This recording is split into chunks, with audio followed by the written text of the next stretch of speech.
Pues ya estamos de regreso, lo prometido es deuda, don Roberto. Yo le devuelvo el uso de la palabra. Pues nada, sigo con lo mismo, con una indignación absoluta, porque claro, aquí quien tiene la culpa, según el gobierno del PP, pues son los parados, son los jubilados, son el 60% de los trabajadores empleados que son mileuristas o menos, y los que no tienen culpa de nada es la casta política parasitaria, estos corruptos que están arruinando España. Porque, fíjese, ha citado Montoro una comunidad autónoma, Extremadura, que es la que ha batido todos los récords en cuanto a déficit público. Bien, ¿y qué ha hecho el PP, que gobierna ahora? Pues resulta que los capítulos 1 y 2, es decir, gasto de personal y gasto corriente, los ha incrementado un 9% estos tíos. Luego han recortado en infraestructuras, eso sí, allá les den a los extremeños y que se queden sin carreteras. Pero ¿cómo tiene la desvergüenza el señor Montoro de permitir al presidente de la Comunidad de Extremadura que suba los gastos salariales y los gastos corrientes en un 9%? Decías antes, es que esto está desestructurado, pero totalmente. Si lo primero que empezó diciendo el señor Montoro es que respetaban total y absolutamente la autonomía de gasto, la autonomía económica y política de las comunidades autónomas. Es decir, es el único gobierno del planeta, señoras y señores, que renuncia a asignar correctamente los 2/3 del gasto público. Resulta que los alcaldes, que los presidentes de las diputaciones, que los presidentes de las autonomías pueden hacer de su capa un sayo, pueden hacer lo que está haciendo, por ejemplo, en Extremadura, el del PP, gastando el dinero, despilfarrando el dinero en más salarios y en más gasto corriente, y aquí no pasa nada. Y dice el señor Montoro que hay que recortar. ¿Que hay que recortar dónde? Bueno, ya lo verán ustedes dónde va a haber que recortar, porque ahora hablaremos de lo que es el déficit y de lo que significa. Pero ¿sabe cuál es para mí el problema de fondo, don Roberto? Y viene parte de los dichosos sistemas de financiación autonómica y de toda esta ingeniería, ¿no? Que han desarrollado aquí en España, entre otros, el señor Montoro, que es padre de alguno de esos engendros, ¿no? En lugar de acudir a algo que ya tiene años y décadas de experiencia, de estudios, de conocimiento y demás, como es el federalismo fiscal, que básicamente consiste: administración federal o del Estado. Estas son sus competencias, estos son sus ingresos. Administración estatal o, en nuestro caso, autonómica. Estas son sus competencias y estos son sus impuestos para financiarse. Y nada de transferencias. Y entonces, el que se quiere desmadrar en un Estado, como ocurre en Estados Unidos, tiene que subir impuestos. ¿Aquí qué es lo que hacemos? No, corresponsabilidad fiscal, no sé qué, pero desde el Estado prefiero manejar yo.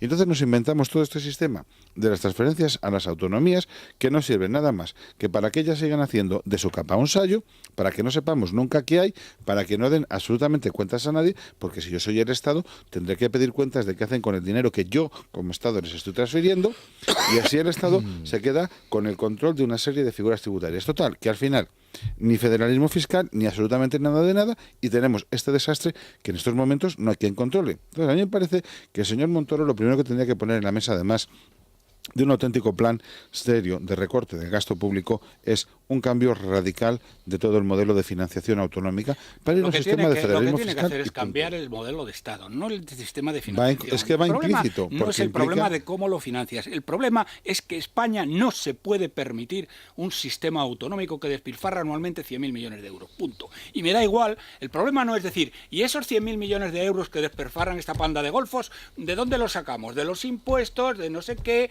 ¿De la tierra? ¿De no sé qué? No sé cuánto. No, es que eso hay que acabar con ello de raíz. Es que, si me permite un pequeño paréntesis, don Roberto, el federalismo fiscal lo primero que parte es de una división muy clara de qué tiene que hacer las autonomías, qué tiene que hacer el Estado, y ahí no hay ni superposiciones, ni embajadas catalanas, ni nada por el estilo. Usted tiene que prestar servicios de sanidad, de educación Emilio, y tal, y se acaba, y no puede meterse en otro terreno, y se acabó el tema. Perdón, es que estamos en otra galaxia, don Emilio. En un Estado federal, el 30% del gasto público es gasto no centralizado. Sí. Aquí es son los 2/3, es el 66%. Entonces aquí estamos ya en otra galaxia. Pero, perdón, vamos a ver porque si no, no nos va a dar tiempo. Quiero ir a la cifra del 1,81%. Bien, primero, ¿qué supone, suponiendo que está fuera la cifra? Luego les explicaré por qué no es y cuál es la cifra que se aproxima más a la realidad.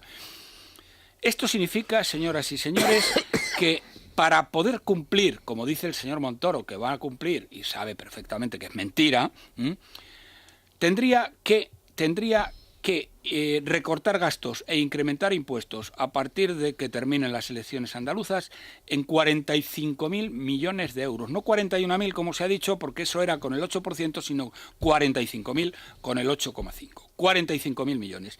Bueno, eso es una salvajada de tal calibre que, bueno, les van a subir a ustedes el IVA, les van a volver a subir el IRPF, les van a crujir a impuestos por todas partes, los IBIs, los otros, lo demás allá.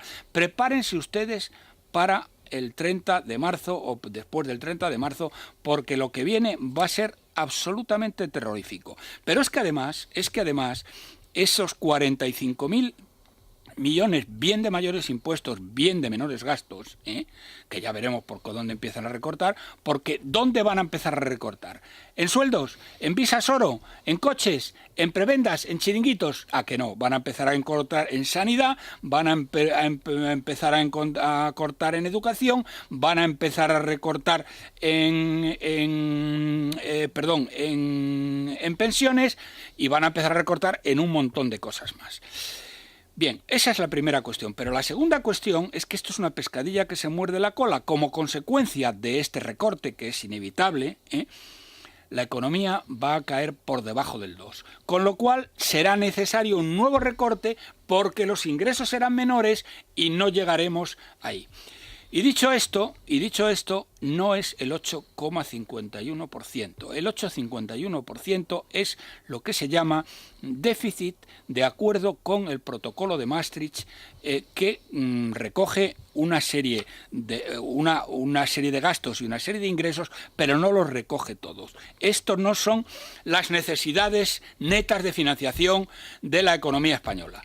La diferencia medido por las cifras del Banco de España y sin entrar ahora en lo que esté debajo de la mesa, que debe haber bastante, las cifras que da del Banco de España de pasivos en circulación, hay una diferencia con el déficit de Maastricht de aproximadamente el 25%. Esto significa, señoras y señores, en Román Paladino, que la diferencia entre lo que hemos gastado durante el año 2011 y lo que hemos ingresado, incluyendo aquellas partidas que son computables a efectos de Maastricht y aquellas que no lo son, no son 97.000 millones, sino aproximadamente 120.000.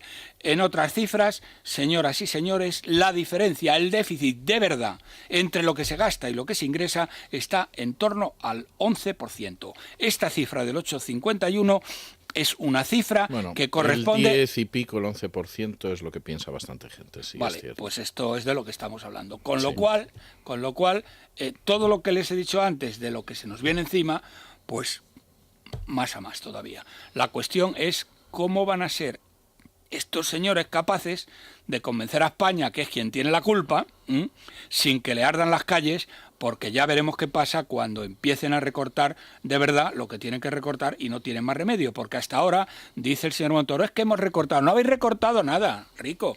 Habéis recortado 15.000 millones en diciembre y habéis subido otros 15.000 millones por otro lado. El neto son 1.000 millones escasamente. Y el resto de reformas, la financiera, la laboral, es que no ha servido para nada. Y la ley de financiación autonómica, la ley de estabilidad, dice que en el año 2020, los gastos tendrán que ser iguales a los ingresos, pero hasta el año 2020 pueden seguir gastando lo que les dé la gana. Hasta el año 2020. Claro, eso es lo que dice la ley de largo estabilidad. me lo fiáis. Pero eso es lo que dice textualmente la ley de estabilidad. Es que la gente no se entera muy bien de lo que está pasando. Y claro, cuando escuchas a gente por ahí, no, Rajoy lo está haciendo muy bien, hay que darle tiempo. Pero ¿cómo que darle tiempo? Si nos está llevando al desastre, si está llevando, no sé si tendremos tiempo a ver después, lo de la banca dispara la deuda pública. Está yendo a una explosión de deuda pública como jamás había habido para financiar para financiar lo infinanciable, es decir, para financiar las comunidades autónomas que reciben 15.000 millones ahora, y para financiar el agujero gigantesco que se está originando en el sistema financiero. Bien, don Emilio. Yo es que, vamos a ver, creo que... por hablar un poco en general y luego un poco más en concreto, me parece que lo de la reforma laboral no está tan mal. Yo creo que les ha faltado un poquito más de ambición, pero es de lo que han hecho, que va en bastante buena dirección. Y perdone usted, Ahora, don Emilio, ¿qué coño tiene que ver la reforma laboral con el despilfarro? Con el despilfarro de recursos de la nación. Me refiero, Explíquemelo, como usted ha porque citado es que ya las me medidas, contará, porque como es que usted la ha reforma citado laboral es una cosa necesaria, todas las pero medidas. vamos, de tercera derivada. Pero yo creo que una de las cosas en las que ha quedado insuficiente, y que no sé por qué lo han remitido al día después de las elecciones andaluzas, es lo que tiene que ver con la reducción de efectivos de la función pública. Es que yo creo que es muy sencillo.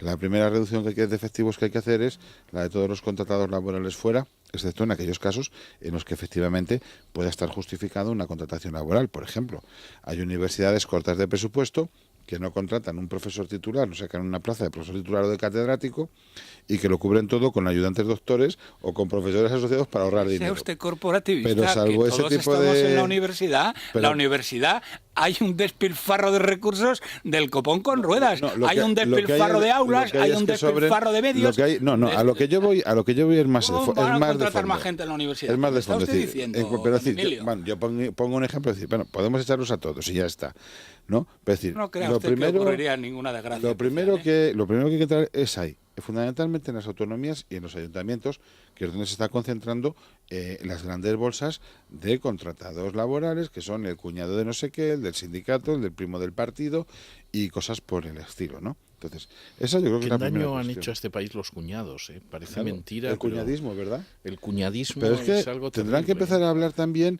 de otra serie de cosas. Por ejemplo, este país lo que no se puede permitir es que haya no menos de una universidad por autonomía. Pues tendrán que empezar a plantearse que las autonomías tienen que cerrar universidades.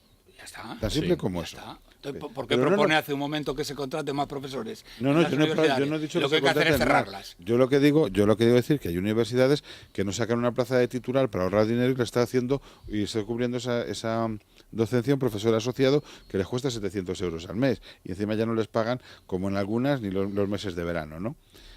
Pero yo me refiero a decir, si sobran universidades, empecemos por cerrar universidades. ¿Quién decide? Pues me parece que en este caso tendrá que ser el gobierno central el que empiece a tomar las riendas del asunto, el que empiece a dar marcha atrás en muchos elementos de las autonomías y el que empiece a decir, pues en Madrid hay que cerrar las 2 últimas universidades que se han abierto, en Murcia hay que cerrar la universidad pública y en Logroño y en no sé cuántos y tal. Y empezar a tomar decisiones de esa naturaleza, ¿no? Es decir... Pero don Emilio, que va más allá de hacer un presupuesto. Por las ramas. Es que hay que ir al corazón del problema. Empresas públicas, que es una cosa muy gorda, muy gorda. El propio señor Rajoy decía que sobraban el 50%. En mi opinión, sobran el 90%. Empieza usted a cerrar empresas públicas, pero a lo bestia. ¿Lo van a hacer?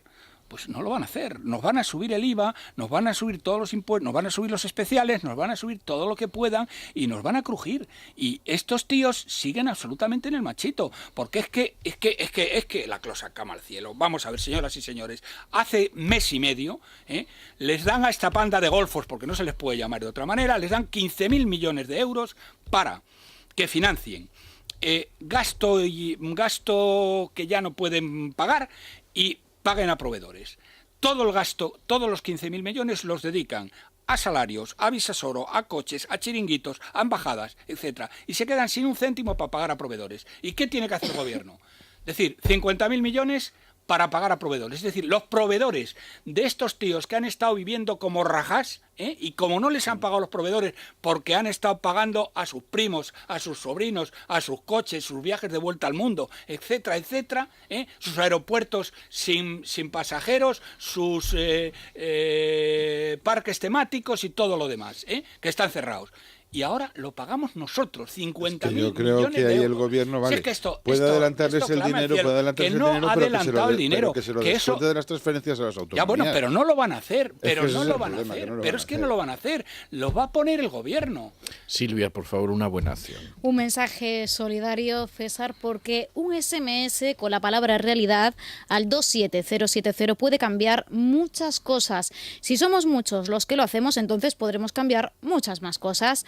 Envíen un mensaje con la palabra realidad al 27070 y así podrán colaborar con €1,42. Muchos niños desprotegidos y sus comunidades necesitan su ayuda. No tienen agua potable, ni acceso a salud o educación. Y lo único que les pedimos para poder luchar contra esto es un mensaje. Con las aportaciones de todos nosotros, la ONG World Vision podrá dar solución a problemas reales. En las zonas más desfavorecidas, por ejemplo, comprar mosquiteras, que de momento es la mejor solución que existe para luchar contra la malaria, que mata a más de 780.000 personas al año. Una cifra que usted puede ayudar a bajar. Por ejemplo, 10 mensajes se convierten en una mosquitera que salva una vida. Envíe realidad al 27070. Usted puede ser parte de la solución. Muy bien, y acaba de llegar don Juan Ramón Rayo con la prensa económica de mañana. ¿Cómo viene esa prensa? Con el déficit, básicamente. Expansión, el déficit se va al 8,51%. Las autonomías son las culpables de un desfase de 16.000 millones. El Economista, titulando de manera muy parecida, el déficit se va al 8,51% en 2011 por culpa de las autonomías. Y 5 días, 8,5% déficit de 2011. Faltan 28.900 millones para llegar al 4,4% de este año. O sea que... Faltan 28.000 millones. ¿Y esa cuenta cómo sale? Si no, faltan muchos más.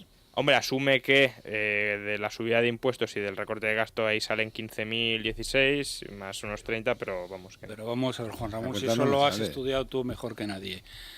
El neto de lo que se entre mayor gastos y tal, ¿qué quedó el neto? No quedó en nada, en 1.000 millones, vamos a poner 1.000 millones. Si tú bajas, si tú tienes que bajar del 8,6 al 4,4, pues tienes una cifra. Pero claro, es que el problema está en que el PIB va a caer del orden del 2%. Entonces, tú vas a tener muchos menores ingresos. Es decir, yo no sé quién ha hecho esos números, pero vamos, es que los números, vamos a ver, concretos. Números estáticos. Vamos a ver, pero es que los números estáticos no sirven para nada. No. Entonces, Funcas ha hecho un cálculo bastante serio, siempre se quedan por debajo, pero bueno, de 41.000 millones y de una caída del PIB del 1,7. Pero eso era antes de saber el 8,51. Con el 8,51, los mismos cálculos de Funcas, la Fundación de Cajas de Ahorros, pues estarían en lo que he dicho antes, 45.000 millones y en una caída del PIB del 2%.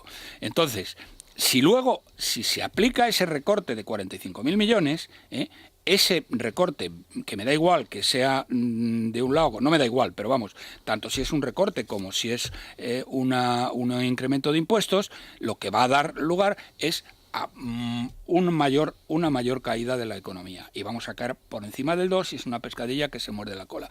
Entonces, esto es que simplemente no hay por dónde cogerlo. O sea, lo que tienen que empezar es a cortar de toda una serie de sitios y sobre todo de gasto improductivo. Y una cosa que sepan ustedes, porque hay una cosa que dice mucha gente ingenuamente, que dicen muchas almas ingenuas y dice, hombre, si despedimos a los 11.000 tíos que sobran de las televisiones públicas, si despedimos a empleados públicos, entonces vamos a tener más paro. No, señores, miren ustedes, por cada empleo público que se crea, se destruyen 3 privados.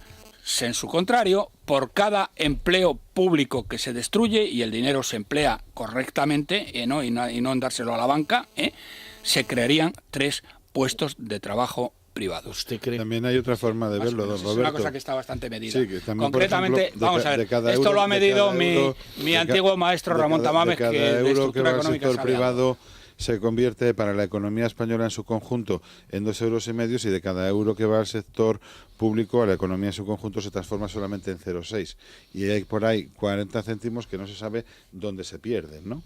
que eso también son cálculos que hizo en su momento pues el profesor Velarde, es decir, del despilfarro de lo que supone el sector público y de lo que supone la inversión en el sector privado de la economía española, que viene a ser más o menos lo mismo, porque además es que si quitamos un puesto de trabajo en el sector público, pero despedimos a un contratado laboral, no solamente lo que se ahorra de ese sueldo, es que también esa persona está ocupando una mesa, está llamando por teléfono, está gastando luz, está con el ordenador, etcétera. Es decir, es que es todo el gasto asociado a ese puesto de trabajo que está muy por encima de los salarios, ¿no? Sí, bueno, aparte de que, para que lo sepa todo el mundo, los salarios medios en el sector público son un 20% superiores a la media del privado. Y si cogemos a las empresas públicas, que ya los que deben desaparecer en su totalidad o en casi su totalidad, estamos hablando de un 35%. Es que estos no solamente es que hay millones de personas, cientos de miles de personas que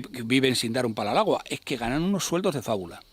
Sí, yo la verdad es que el otro día, cuando el sindicalista tan pobre que tiene que vivir de 200.000 euros que le paga Caja Madrid por ser consejero, tal José Ricardo Martínez que quiere convocar una huelga general y tal. Se las ve negro para llegar a fin de mes. Yo fíjese, cuando dice que no, que es que él vivía de su sueldo de ferroviario de 2.400 euros al mes, y yo pensé, pero eso de 2.400 también es una bilonga, ¿eh? No, ya, pero yo lo que porque quería decir, ni es el César, bruto, ni cuenta los pluses, esos ni los 2.400 objetivos.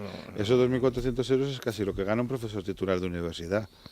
Pues claro. Eso le adelanto yo a usted, que es el neto, sí. sin contar además pluses, objetivos y tal, pues fíjese que usted, se le don abonan César, a José un Ricardo. señor que pues tiene que hacer un doctorado, una oposición y no sé quién, no sé cuántos. Lo que le pagan a alguien por estar en una empresa pública, ser sindicalista, etcétera, etcétera, ¿no? Es decir, así va este país, claro. Pero bueno.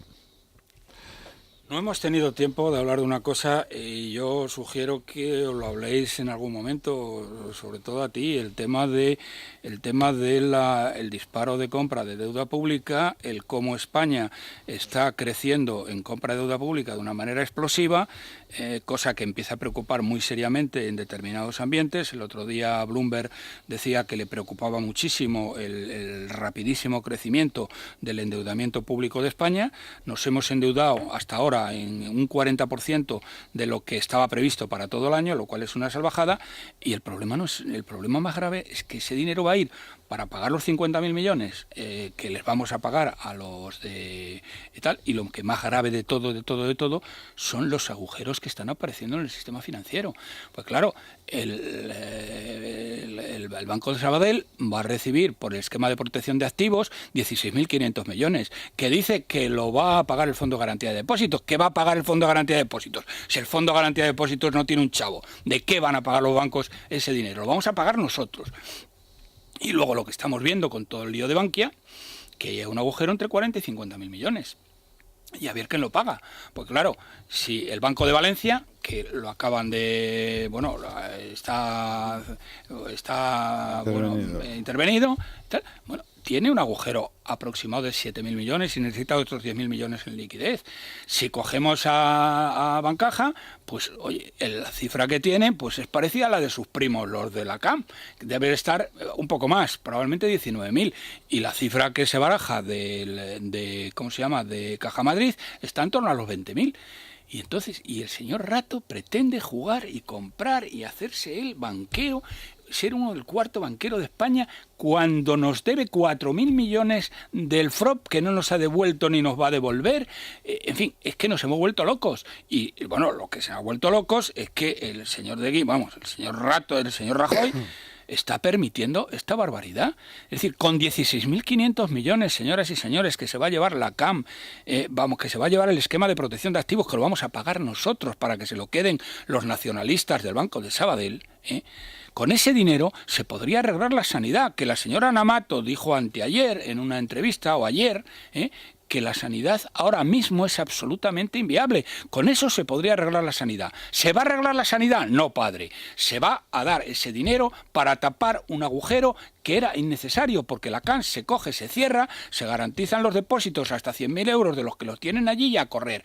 Todo el mundo a la calle y los culpables procesados.